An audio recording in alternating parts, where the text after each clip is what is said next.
Oramos por la paz. Levántate, Señor, no se fortalezca el ser humano, sean juzgadas las naciones delante de ti. Muy buenos días.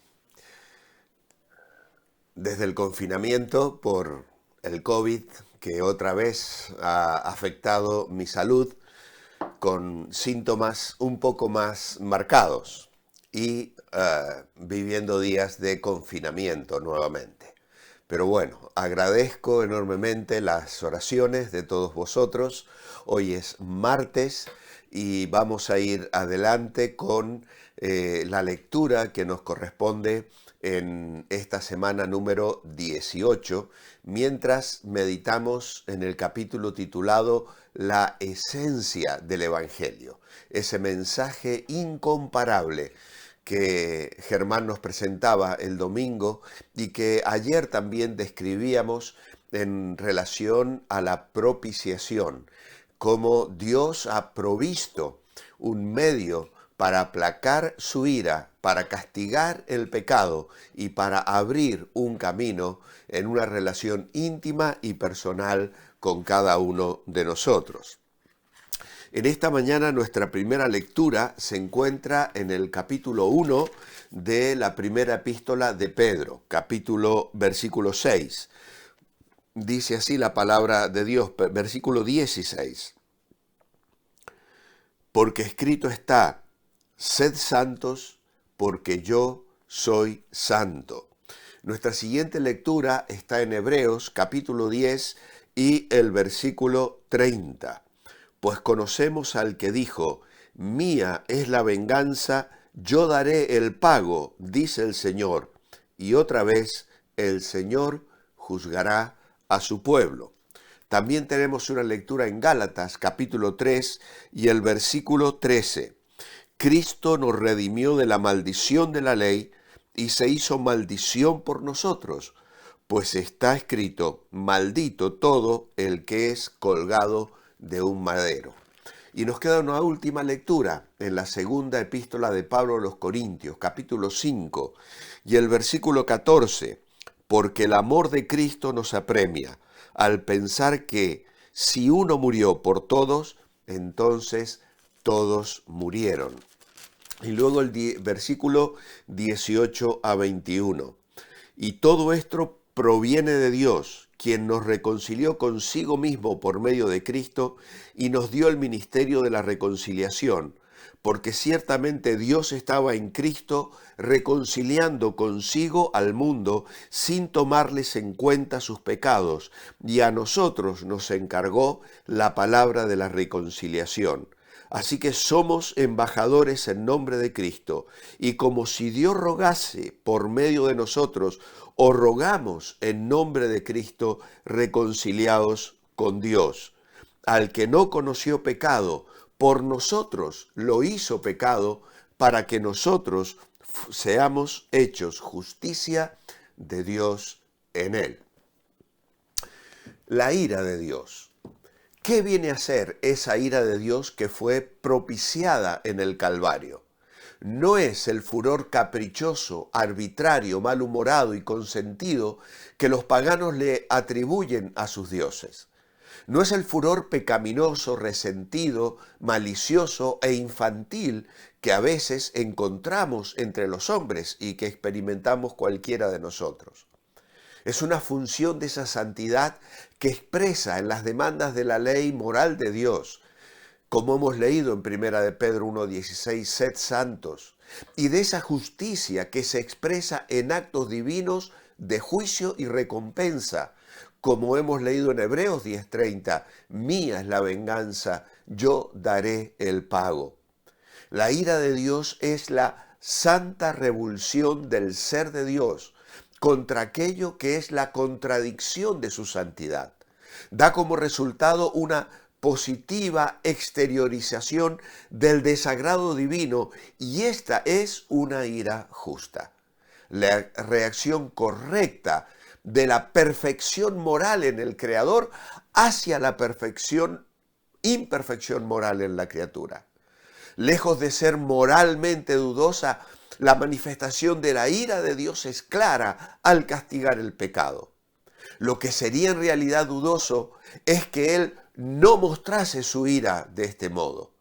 Dios no es justo, es decir, no obra del modo que es correcto, no hace lo que corresponde que haga el juez, a menos que castigue como se merece todo lo que sea pecado y obrar indigno. En nuestro siguiente apartado, que titulamos Descripción de la propiciación, vamos a notar 3 hechos en relación con ella, con la propiciación. En primer lugar, la propiciación es obra de Dios mismo. En el paganismo, el hombre propicia a sus dioses y la religión se transforma en una especie de negociación que llega incluso al soborno. En la Biblia, Dios propicia su ira con su propia actuación. Por eso dice, Dios puso a Cristo como propiciación. Así afirma Pablo. Envió a su Hijo, dice Juan, para hacer la propiciación de nuestros pecados. No fue el hombre, a quien Dios era hostil, el que tomó la iniciativa para obtener la amistad de Dios. Ni fue Cristo Jesús, el Hijo Eterno, quien tomó la iniciativa para volver la ira del Padre en amor. La idea de el bondadoso Hijo que hace cambiar la actitud a un Padre despiadado, ofreciéndose en lugar del hombre pecador, no tiene lugar en el mensaje del Evangelio. Ese es un concepto anticristiano, porque niega la unidad de la voluntad en el Padre y el Hijo, y por ello pasa a ser en realidad una idea politeísta con la creencia diferente en dioses diferentes. La Biblia elimina totalmente esta posibilidad al insistir en que fue Dios quien tomó la iniciativa cuando sofocó su propia ira contra aquellos a quienes, a pesar de no merecerlo, amó y eligió salvar. La doctrina de la propiciación es precisamente esto, que Dios tanto amó a los objetos de su ira que dio a su propio Hijo con la mira de que Él, por su sangre, hiciera provisión para la remisión de su ira. Correspondía a Cristo resolver la cuestión de la ira, de modo que quienes Dios amó no volvieran a ser objeto de su ira, y que el amor lograse su objetivo, que consistía en hacer de los hijos de la ira los hijos de la buena voluntad de Dios. Tanto Pablo como Juan afirman esto en una forma explícita y enfática. Dios revela su justicia, dice Pablo, no solamente por medio de la retribución y el juicio según la ley de Dios, sino también aparte de la ley, al declarar justos a los que ponen su fe en Jesucristo. Todos han pecado, mas todos son justificados, absueltos, aceptados, rehabilitados, puestos en la debida relación con Dios, y esto en forma libre y gratuita, como leímos la semana pasada en Romanos 3, 21 a 24. ¿Cómo se lleva a cabo esto?